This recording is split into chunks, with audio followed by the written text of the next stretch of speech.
the NBA because you last week on Facebook included me in a post. I thought it was really interesting, so I thought we should talk about it. Where you mentioned that, before the year and sort of midway for the year, the Detroit Pistons have been sort of viewed as this great up and coming team. Not many people believe that they are truly Eastern Conference / NBA Finals contenders. However, I know after last week, you now feel that. So let's go ahead and dive into who we think are the best teams in the Eastern Conference. Yeah. They beat the Oklahoma City Thunder last night. Yes, I understand OKC was not at full strength. I get that. Well, OKC beat us not at full strength, so that puts even more weight into your argument. Yes. And at the time when they beat New York, which is why I made the Facebook post that I did, and I tagged my cousin Eli in that post as well, because he's a huge Pistons fan. So shout out to him. But at the time, I'm like, that's a huge win for the Pistons because it means they sweep the Knicks in the regular season series. They're coming off of the All-Star break. They're playing at Madison Square Garden. So I'm like, how are the Pistons going to respond? Again, first game off the All-Star break in New York, nationally televised game. And Detroit just went out there and manhandled the Knicks. Now, it looks like the Knicks aren't quite what everybody thought they were. I'll give them credit for coming back from down 18 against Houston. But then, for the most part, we basically dominated them from start to finish. So I have to say, I understand why you don't feel that way about the Pistons. JB Bickerstaff being one of the primary reasons. And maybe the Pistons don't have a lot of playoff experience. I get that. But at the same time, a lot of the teams that we've seen come out and win championships have experienced some type of heartbreak before they eventually break through. Maybe losing that series last year against the Knicks was the heartbreak the Pistons needed. Yeah, I almost forgot they made the playoffs last year because that Knicks series, while it was entertaining, you sort of forgot that the Knicks actually beat Detroit in that series because everybody wants to focus on, obviously, Knicks Celtics when Jason Tatum goes down and then Knicks Pacers in that epic Eastern Conference Finals. You mentioned it. Teams like Oklahoma City had gone through, a year or two of getting close and then breaking through. Denver, obviously, with Nikola Jokic. Boston with Tatum and Brown, obviously, went through their playoff struggles before becoming of age. The Pistons, they have almost every ingredient you need to be a champion except for two. They have what we think is a superstar. We don't know yet definitively, though I have an inkling he is in Cade Cunningham. I think they have a budding star on the rise in Jalen Duren, who's not only a terrific scorer, but he rebounds like a fiend. They have other playmakers, Karis LeVert off the bench. They have Tobias Harris as well in there. You got Duncan Robinson, the brother of Amir Thompson and Zor Thompson. There's two ingredients, though, and you mentioned them both, that I don't know if they have yet to win.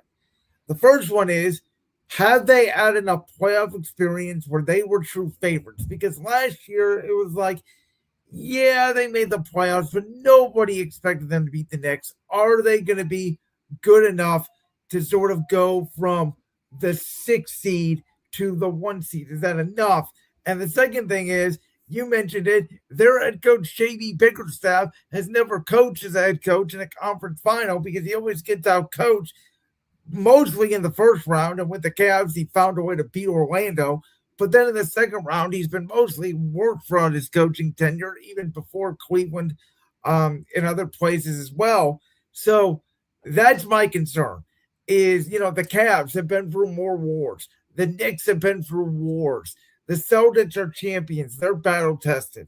And I think those are the three teams, and I don't think there's another one. Some people are trying to make a case for Philadelphia if Embiid stays healthy. I don't see it. I don't think it's going to happen. But I think those are your three contenders for Detroit, and I think all three of those teams have more edge in a playoff series right now. If you told me that Detroit's going to play either a Cleveland or the Knicks in the second round, I wouldn't trust the Knicks right now. I would favor Detroit. And I'm not even saying that because Detroit swept them in the regular season series. It's just because of the way the Knicks are playing. Go back to Tuesday night's game in Cleveland against the Cavs. Karl-Anthony Towns only got 5 shots. Brunson and Bridges did not have an offensive rhythm. Whereas Cat, I think, went 5 for 5 on his shot attempts, and they couldn't get him the ball. I don't get it. Well, what the Cavs do have is they have the advantage where Dean Wade is so versatile, they can put him on Jalen Brunson. I understand that. But what I'm saying, though, is Cat was the main source of offense for New York. Again, I believe he made all 5 of his shot attempts, if I'm not mistaken. And they couldn't find him, or they weren't giving him the ball, which I did not understand. Now, I'll let you go in 1 second. I do need to put some of the blame for that on Cat, because if you're a big man and you're, playing that well, you got to demand the ball and look to make something happen. So I think for some reason he's a little hesitant to be aggressive. And the other person I have to blame for the state of the New York Knicks right now, Jalen Brunson. Do you want to elaborate? Yes. Because Brunson, he gets to New York. He wants all his Villanova boys. So they go and get Josh Hart. But one of the dumbest trades they made, they go and get Mikal Bridges. Fine. But they gave up all of those. They gave up 5 first-round picks, I believe. Yes. You know what they could have done if they had those 5 first-round picks? Oh, I don't know. Maybe use 2 or 3 of them and said, hey, Milwaukee, will you give us Giannis if we give you 2 or 3 of these picks? I mean, if Mikal Bridges went for 5, and I think Rudy Gobert went for 4, and there was another player at the trade deadline that went for 5 or 6 first-round picks. I forget his name, mediocre player. Don't you think Giannis would go for the next 10 years of picks?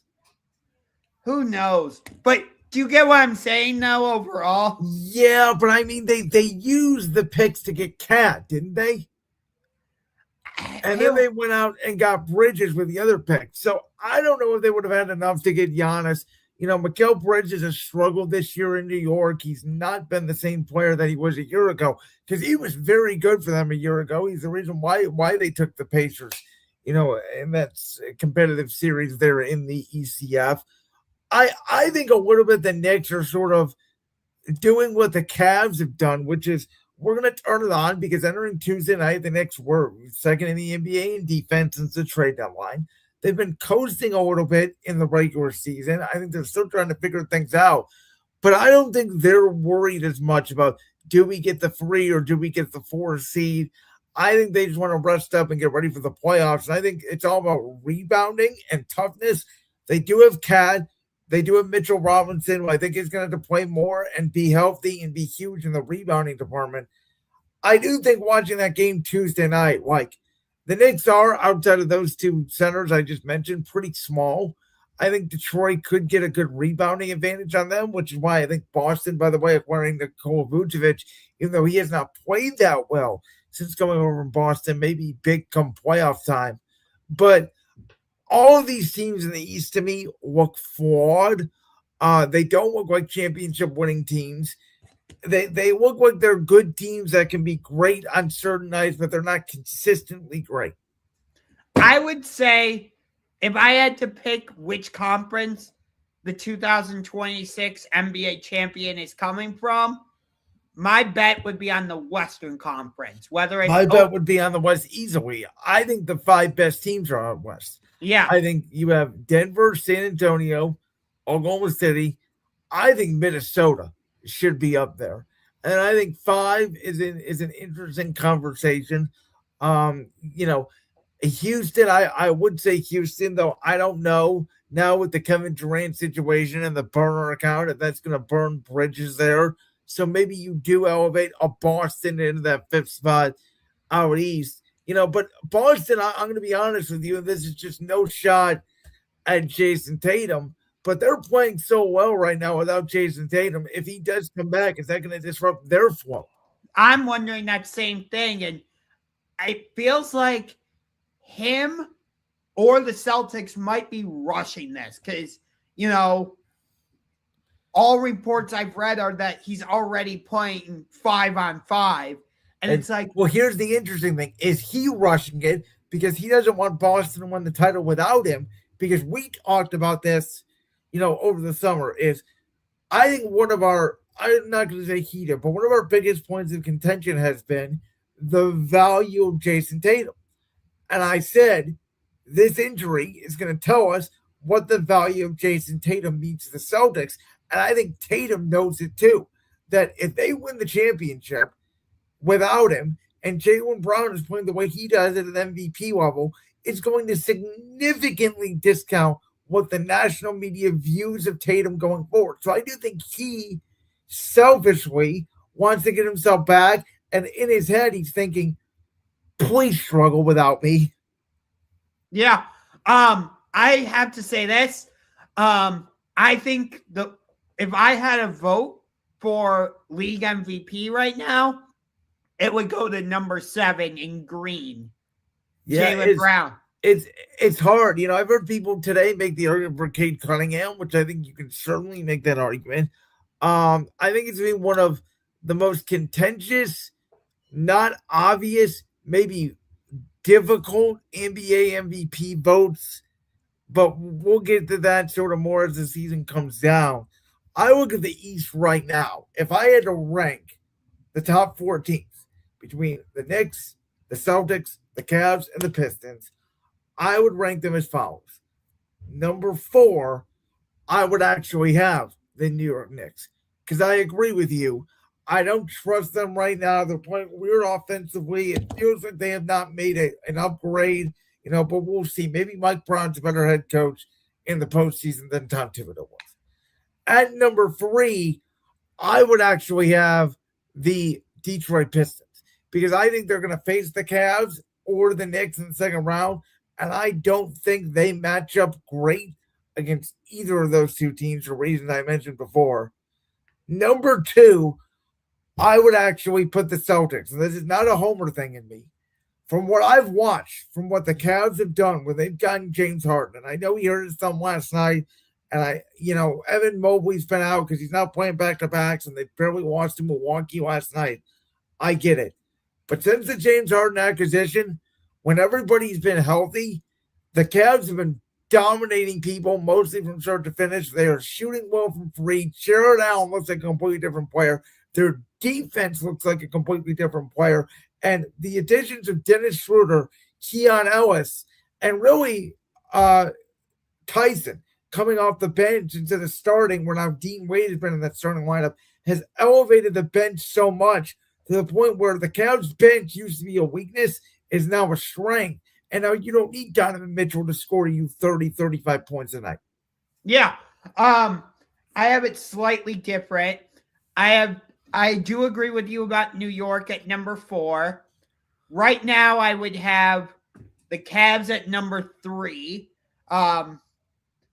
I want to see them go against Detroit, which we are going to see in 2 of the next 3 games on Friday and Tuesday, which I will most likely be at that Cavs-Pistons game on Tuesday here in Cleveland. And then at number 2, I would have the Boston Celtics. And then at number 1, I do have Detroit. What does scare me, though, is as of right now, we're a half game behind the New York Knicks in the Eastern Conference standings. Even with that win on Tuesday, where we pulled into a tie, New York still owns the tiebreaker because they won the first 2 regular season meetings in New York. So they won the regular season series 2-1. But since we're the number 4 seed right now, that would put us in a matchup with the number 5 seed, Toronto Raptors, who we did not beat at all this season. So facing the Raptors in the first round, that would scare me a little bit. Yeah, but I mean, this is a New York Raptors team. To your credit, they have done a better job than I thought they were going to do this year. Brandon Ingram is bringing out of the show and has become, a top 20-ish player in the league.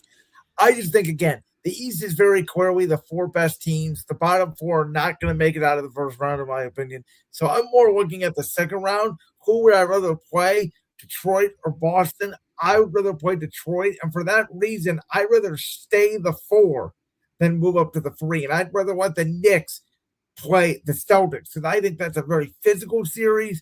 Both teams will beat each other up. Boston will probably win the series, but I don't think that they would do it easily. And I think it could set up for a Cavs-Celtics Eastern Conference Finals, which would reignite the rivalry that you said needs to be reignited. Well, it's still a rivalry. It's still a rivalry. I will always continue to say that. We've played the Celtics 6 times in the playoffs since 2008, with each team winning 3. So it is very much so a rivalry. Whether people agree with me on that or not, I don't care. I will continue to say Cavs-Celtics is a rivalry. It's one of my favorites in the NBA. I wish I had included it in my top 5 list last week. I kind of regret not doing that, but whatever. Well, who are you taking out? Cavs-Pistons? Yeah, I would take out Cavs-Pistons, honestly. Because that rivalry, it was relevant in the early 2000s. It looks like it could get reignited, but it's not quite there yet. We're going to learn a lot in these next 2 games, though. And honestly, we had this in the rundown, but we decided to take it out. I'm not overall that concerned about the Cavs' loss to the Oklahoma City Thunder on Sunday. Yes? No, not at all. The Thunder shot incredibly well from 3. The Cavs could have been blown out of that building by 30, and they got back in the game. So yeah, they basically won the rest of that game, but that game was lost in the first 5 minutes when we were down 30-10 or whatever it was. And so no one could hit a shot. And by the way, I'm not taking this as a shot at anybody or having any conspiracy theories, but isn't it funny? All of a sudden, James Harden gets to Cleveland and doesn't get the whistle.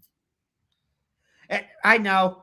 And, in terms of last night, okay, we didn't have Harden. We didn't have Mobley. We didn't have Mitchell. I'll give the Cavs by 2.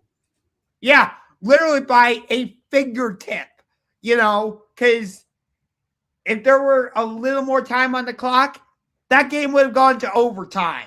I'll be honest. I didn't see 1 second of the game or highlights. I was busy spending 3 hours watching the premiere of Survivor 50. So, same. I was actually working the Cleveland Monsters game. So there you go.